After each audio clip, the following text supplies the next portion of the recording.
Hello! Before Jason could register that the voice had come from somewhere else, he sliced off the Emperor's head.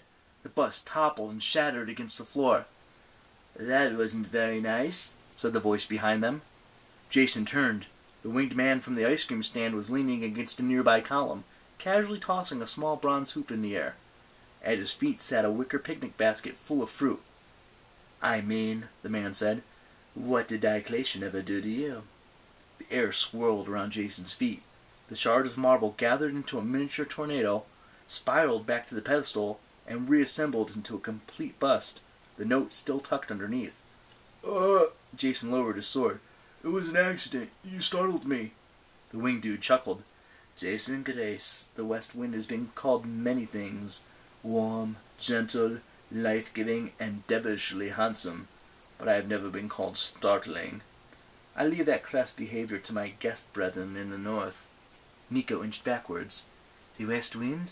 You mean your—" "Favonius," Jason realized. "God of the West Wind." Favonius smiled and bowed, obviously pleased to be recognized. "You call me by my Roman name, certainly, or Zephyros if you're Greek. I'm not hung up about it." Nico looked pretty hung up about it himself. "Why aren't your Greek and Roman sides in conflict like the other gods?" "Oh, I have the occasional headache," Favonius shrugged. "Some mornings I wake up in Greek curtain when I'm sure I went to sleep in my SPQR pajamas. But mostly the war doesn't bother me. I'm a minor god, you know. Never really been in much of the limelight. The to and fro battles among you demigods don't affect me greatly." "So..." Jason wasn't sure whether to sheathe his sword or not. "What are you doing here?" "Several things," Favonius said. "Hanging out with my fruit basket. I always carry a fruit basket. Would you like a pear?" "I'm good, thanks." Let's see. Earlier I was eating ice cream. Right now I'm tossing a quite ring." Favonius spun the bronze hoop on his index finger.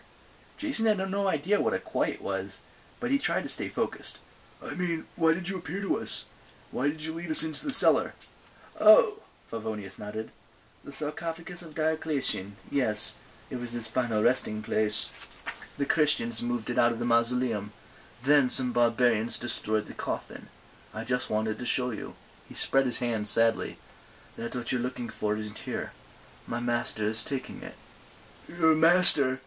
Jason had a flashback to a floating palace above Pikes Peak in Colorado, where he'd visited, and barely survived, the studio of a crazy weatherman who claimed he was the god of all the winds. "Please tell me your master isn't Aeolus." "That airhead?" Favonius snorted. "No, of course not." "He means Eros." Nico's voice turned edgy. "Cupid in Latin." Favonius smiled. "Very good, Nico D'Angelo. I'm glad to see you again, by the way. It's been a long time." Nico knit his eyebrows. "I've never met you." "You've never seen me," the god corrected. "But I've been watching you. When you came here as a small boy, and several times since. I eventually knew you would return to look upon my master's face." Nico turned even paler than usual. His eyes darted around the cavernous room, as if he were starting to feel trapped. "Nico," Jason said. "What's he talking about?" "I didn't know. Nothing." "Nothing?" Favonius cried. "The one you care for the most, plunged into Tartarus, and still you will not allow the truth?" Suddenly Jason felt like he was eavesdropping. The one you care for most. He remembered what Piper had told him about Nico's crush on Annabeth. Apparently Nico's feelings went way deeper than a simple crush. "We've only come for Diocletian's scepter," Nico said, clearly anxious to change the subject. "Where is it?" "Ah," Favonius nodded sadly. "You thought it would be easy as facing Diocletian's ghost? I'm afraid not, Nico. Your trials will be much more difficult. You know, long before this was Diocletian's palace, it was the gateway to my master's court. I have dwelt here for eons, bringing those who sought love into Cupid's presence." Jason didn't much like the mention of difficult trials. He didn't trust this weird god with the hoop and wings and the basket of fruit. But an old story surfaced in his mind, something he'd heard at Camp Jupiter. "Like Psyche, Cupid's wife? You carried her to this palace." Favonius' eyes twinkled. "Very good, Jason Grace. From this spot I carried Psyche on the winds and brought her to the chambers of my master. In fact, that's why Diocletian built his palace here. This place has always been graced by the gentle west wind. He spread his arms. It's a spot of tranquility and love in a turbulent world.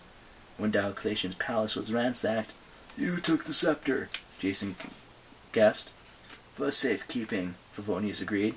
"It is one of Cupid's many treasures, a reminder of better times. If you want it." Favonius turned to Nico. "You must face the god of love." Nico stared at the sunlight coming through the windows, as if wishing he could escape through those narrow openings. Jason wasn't sure what Favonius wanted, but if facing the god of love meant forcing Nico into some sort of confession about the girl he liked, that didn't seem so bad. "Nico, you can do this," Jason said. "It might be embarrassing, but it's for the scepter." Nico didn't look convinced. In fact, he looked like he was going to be sick. But he squared his shoulders and nodded. "You're right. I'm not afraid of the love god." Favonius beamed. "Excellent! Would you like a snack before you go?" He plucked a green apple from his basket and frowned at it.